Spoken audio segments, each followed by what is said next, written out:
And I want you to think to yourself, what are the times in your life when you put yourself out there, when you wanted to be fascinating and you wanted to make a difference in some way, and you got shut down, you didn't make the team, you got broken up with, you got fired? What are the times in your life when you took those most fascinating qualities about you and you packed them away, you put them in a box, you put them on the shelf, you closed the door and you walked away? I am not kidding when I tell you, I never took another dance lesson ever again, ever. What did you kill off within yourself? What are the differences that define who you are? You don't have to learn how to be fascinating. You unlearn boring.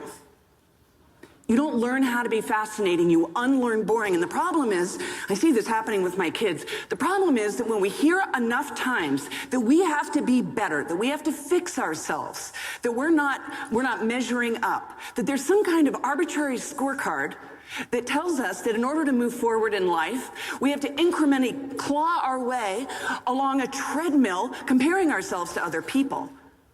And that is just soul-crushing. In a culture that's focused on better, there isn't room for difference. But imagine if instead, everybody on your team, everybody in your family had a different way of communicating at their best so they could be fully, authentically invested in this. The greatest way that you can add value is to become more of yourself. And this isn't just feel good. When I measured those high performers from my study of 1 million professionals, what the high performers were doing differently is they weren't focused on being better. They were focusing on being different. They were focusing on the exact attributes that they could bring to the party, and then they were honing in and focusing on that, and they were as different as possible. And they didn't even necessarily know that they were doing it. So think to yourself, what are those qualities that define who you are at your best, how you are most likely to impress people, to hold their attention? Because here's the deal. Having the best idea doesn't matter if nobody notices or cares.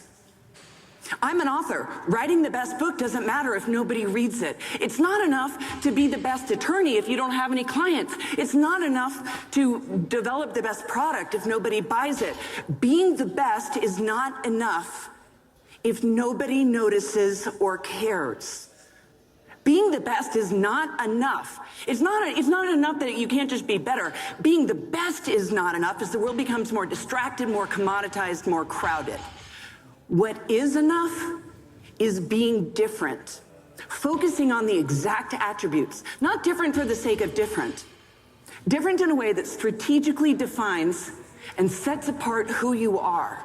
Now, it's not easy for you to know the qualities that make you different, because in order for you to see how other people see you at your best, we have to look through the lens of branding. It's almost impossible to look in a mirror and have an objective perspective on yourself.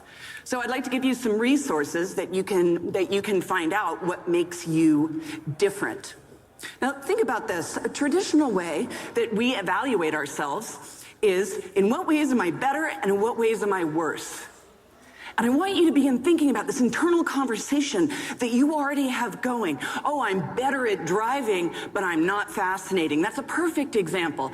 Oh, I wanted to be a better ballet dancer, but I couldn't be different, so therefore I quit.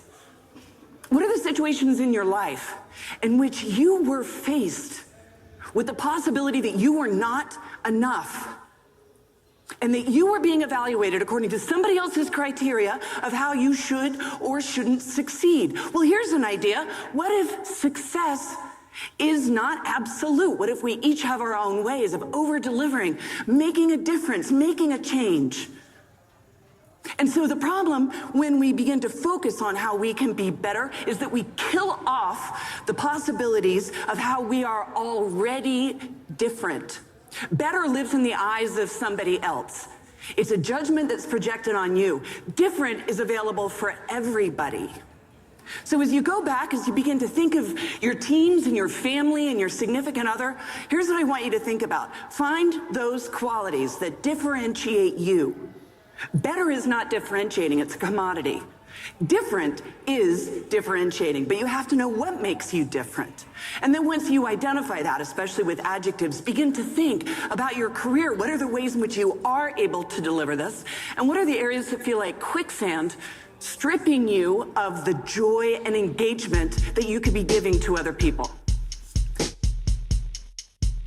Stay motivated, stay hungry, stay blessed, and breathe better. Mike said cut. Like, cut the camera off.